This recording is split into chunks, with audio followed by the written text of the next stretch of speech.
Hola, mi nombre es Karen Avendaño y siguiendo con la serie de enfermedades zoonóticas, en esta oportunidad vamos a hablar sobre la salmonelosis entérica, la cual es una enfermedad bacteriana causada por la salmonela entérica que va a afectar principalmente a lo que son pollos y gallinas ponedoras. Esto va a llevar a un problema importante en cuanto a la industria avícola y la salud pública. Esta infección genera síntomas como diarrea blanquecina o amarillenta, somnolencia, deshidratación, pérdida del apetito y plumas erizadas, siendo principalmente mortal para aves jóvenes. Por otro lado, las aves adultas pueden convertirse en portadoras asintomáticas, contaminando lo que son huevos y carnes que son destinados al consumo humano. ¿Cómo se transmite esta enfermedad? O bueno, más bien la bacteria. La bacteria se transmite principalmente por aguas, heces y comida contaminada, pero existe un vector que es un escarabajo que lo voy a dejar por aquí arribita. Este escarabajo lo que hace es aislarse en las camas de las gallinas ponedoras, siendo o convirtiéndose en una plaga casi indestructible para la industria avícola. La manera de prevenir esta enfermedad, pues principalmente es implementando medidas de bioseguridad en las granjas para prevenir lo que son los brotes y proteger la cadena alimenticia que desenglosa desde esta industria hasta el consumo humano. Por último, espero que les haya gustado esta breve introducción sobre la enfermedad. A continuación los voy a dejar con mis compañeros, los cuales van a profundizar un poco más sobre el tema. Hola, nuestro grupo está conformado por Paola Arilla y James Jaimes. La salmonelosis es una infección gastrointestinal a causa de la bacteria Salmonella, la cual se divide en dos grupos, Salmonella entérica y Salmonella bombori. En nuestro caso zoonótico, vamos a referenciarnos más sobre la Salmonella entérica, su especie entérica, la cual tiene un serotipo que es la enteritidis, la cual se va a tener referencia en lo que es la parte zoonótica de las aves. El periodo prepatogénico se enfoca en lo que es la triada epidemiológica, los cuales comprenden el agente, el huésped, el ambiente y el vector. El agente en este caso va a ser la Salmonella enteritidis, la cual puede sobrevivir en cama, polvo o en el alimento o también en el agua. El huésped va a ser los pollitos jóvenes con una microbiota inmadura o inmunosuprimidos. También las ponedoras adultas y el humano. El ambiente va a ser material orgánico contaminado, aguas contaminadas y en muchos casos el hacinamiento. Por último, el vector, que va a ser el escarabajo Alphatobius diaperenus. En la interacción de la triada, la enfermedad no aparece solo por el agente, sino por la interacción de los tres factores antes mencionados, agente, huésped y ambiente. La salmonela sobrevive por semanas, pero necesita de ambiente favorable para que ella sobreviva, como lo son el agua, el alimento, materia orgánica, para que pueda mantenerse y así poder multiplicarse. Periodo patogénico. Aquí es cuando el agente penetra el organismo causando alteraciones fisiológicas. Cabe resaltar que el vector Alphatobius diaperenus se adapta a medios ambientes cálidos y húmedos, manteniéndose resistentes, ocultándose en camas o grietas, evitando el control de este por insecticidas, manteniendo también lo que es el agente como reservorio y así generando una propagación de la infección entre lotes. Con la fisiopatología, la bacteria ingresa ya sea por la ingesta de agua, alimento o el vector que estén contaminados. La salmonela tiene una resistencia al pH gástrico. De allí pasa al intestino delgado, donde ella con la ayuda de las fimbrias y las adhesinas se va a fijar a los enterocitos. Allí se va a realizar la multiplicación. Seguido de esto va a haber una respuesta inflamatoria, luego va a haber una activación del sistema inmune, va a haber una liberación de citoquinas y posterior a esto va a haber una secreción intestinal, donde esto se va a ver reflejada en diarrea y enteritis. Y posterior a esto va a haber una diseminación sistémica a lo que es el hígado y el vaso. En las gallinas ponedoras, la bacteria coloniza lo que es el oviducto y el ovario.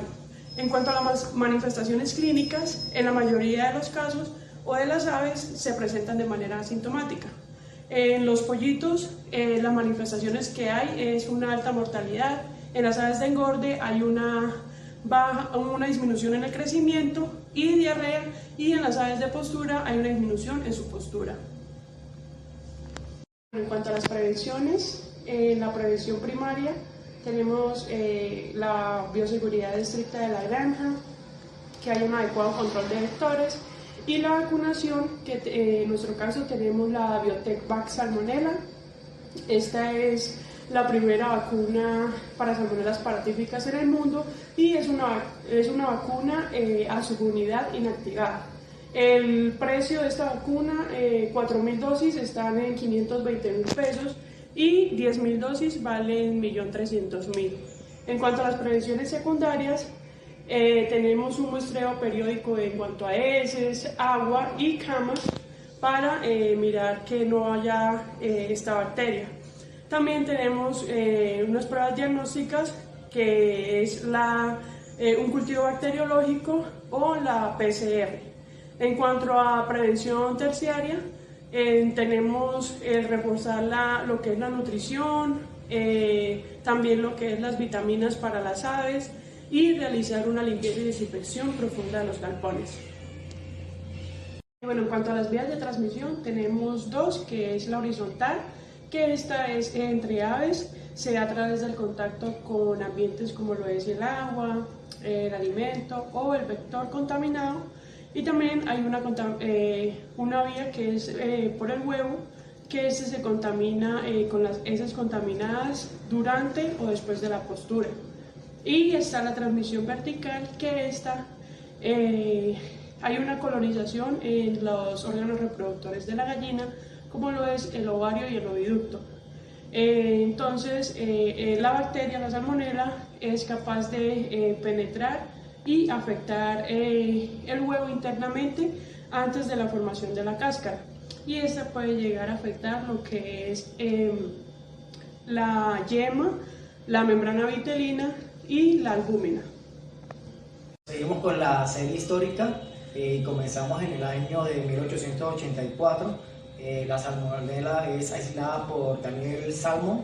Después seguimos en el año de 1885, donde es aislada por primera vez desde el intestino de un cerdo.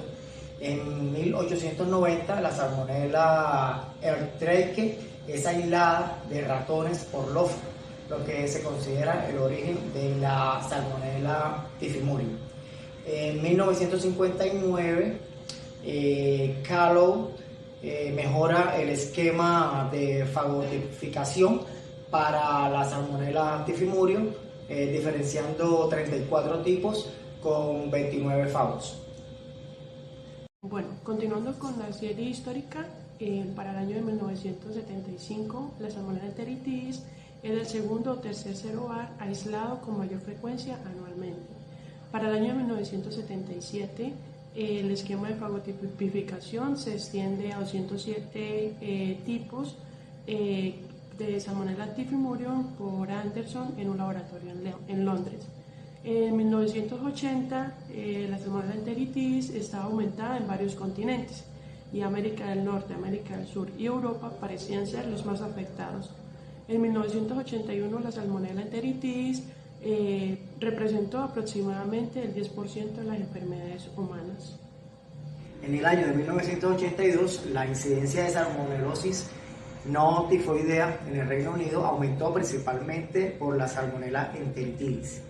En el año de 1984, en Oregón, Estados Unidos, hay una contaminación deliberada ocasionada por la salmonella entérica en unas ensaladas que se sirvieron en un restaurante.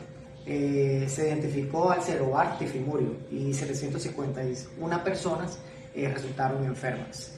En el año de 1985 la incidencia alcanzó un 10%. La tasa aumentó al 2.4 por 100.000 personas en Estados Unidos. En ese mismo año, 1985, allá mismo en Estados Unidos se reportan 796 brotes de salmonella enteritidis con 28.689 casos, 2.839 hospitalizaciones y 79 muertos. Ya en el año de 1986, los primeros brotes que se originaron en Argentina, hubo un aumento significativo de aislamiento de Salmonella enteritidis en este mismo país.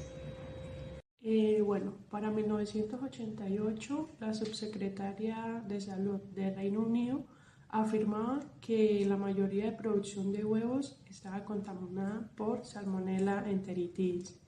Para el año de 1994 se presenta un brote en Estados Unidos donde estaban confirmados 150 casos por Salmonella enteritidis. Se confirmó que esto venía de huevos contaminados que eran utilizados como materia prima para la producción de helados.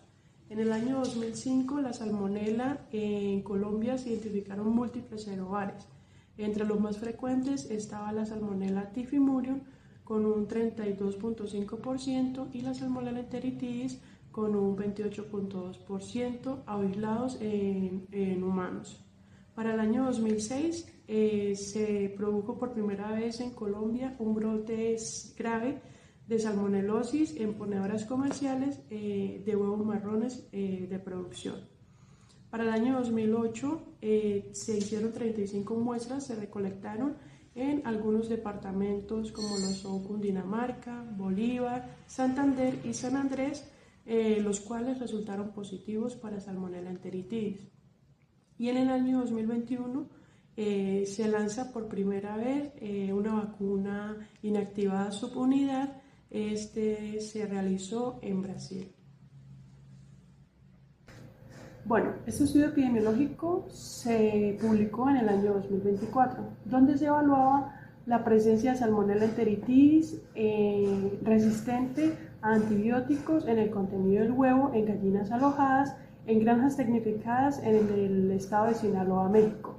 En cuanto al N o población de este estudio, se realizó con un total de 320 muestras. Estas fueron recolectadas de 11 granjas tecnificadas que estaban en 3 regiones del estado de Sinaloa, al norte, sur y el centro. Estas granjas contaban con gallinas de la línea Lohmann, las cuales estaban alojadas en jaulas convencionales y contaban con una edad de entre 50 a 86 semanas.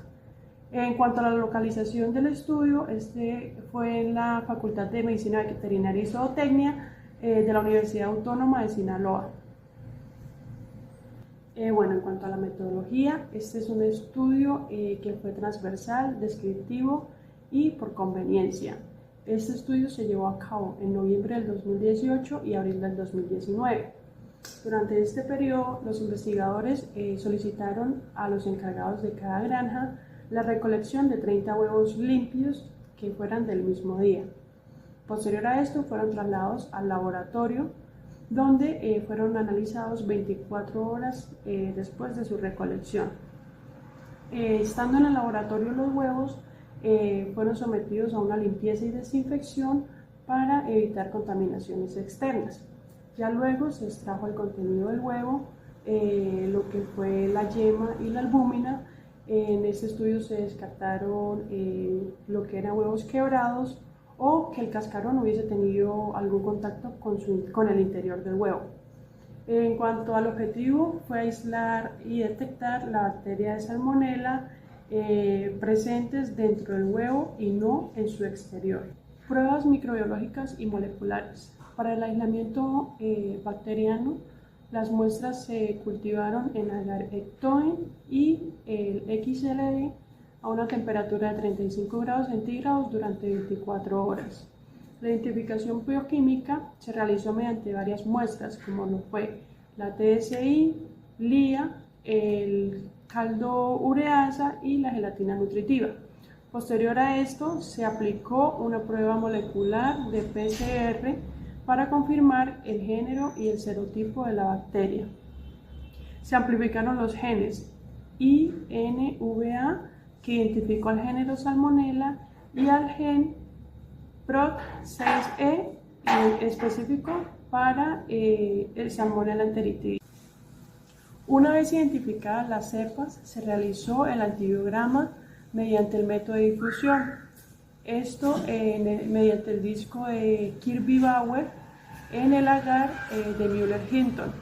Allí se evaluó la sensibilidad frente a 6 antibióticos, los cuales fueron ampicilina, ciprofloxacina, cloranfenicol, trimetopin, cefotaxima, nitrofuratoína, los cuales los resultados se interpretaron con base a los diámetros de inhibición y se repitieron las pruebas para mayor confiabilidad. En la interpretación de los resultados tenemos que en la tabla 1 hay un aislamiento de la cepa 1 y 16, donde se identificó que fueron positivos bioquímicamente para la capacidad de fermentar glucosa y producción de ácido sulfídrico. También la presencia de la enzima descarboxilasa y para uso de citrato de sodio como única fuente de carbono.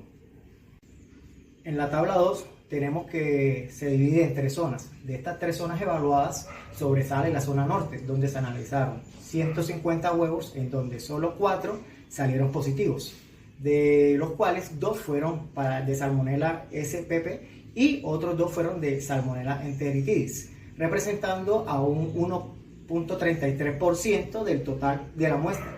Estos resultados coinciden con los resultados de otros trabajos reportados en otros países. En la tabla 3, las 2 cepas aisladas de Salmonella enteritidis mostraron resistencia a 2 clases de antibióticos. Entre ellas tenemos las de la familia de los betalactámicos y de la familia de las quinolonas. En la familia de los betalactámicos tenemos la ampicilina y la cefotaxima. Y en las quinolonas tenemos la ciprofloxacina. Bueno, algunos autores mencionan que a nivel global la resistencia a antibióticos es mayor a la ampicilina y al ácido nalicídico que el resto de antibióticos. La presencia de cepas de Salmonella enteritidis resistentes a los antimicrobianos en el contenido del huevo es un riesgo para los consumidores, compromete la inocuidad de este alimento y las infecciones ocasionadas por estos microorganismos. Además, son resistentes a antimicrobianos. Son una amenaza mayor para la salud pública en todo el mundo. En las conclusiones tenemos que la presencia y la propagación de esta zoonosis mediante la producción del huevo en Sinaloa pone en riesgo la salud de los consumidores. Además, la resistencia a estos antibióticos podría reducir la efectividad de algunos tratamientos médicos.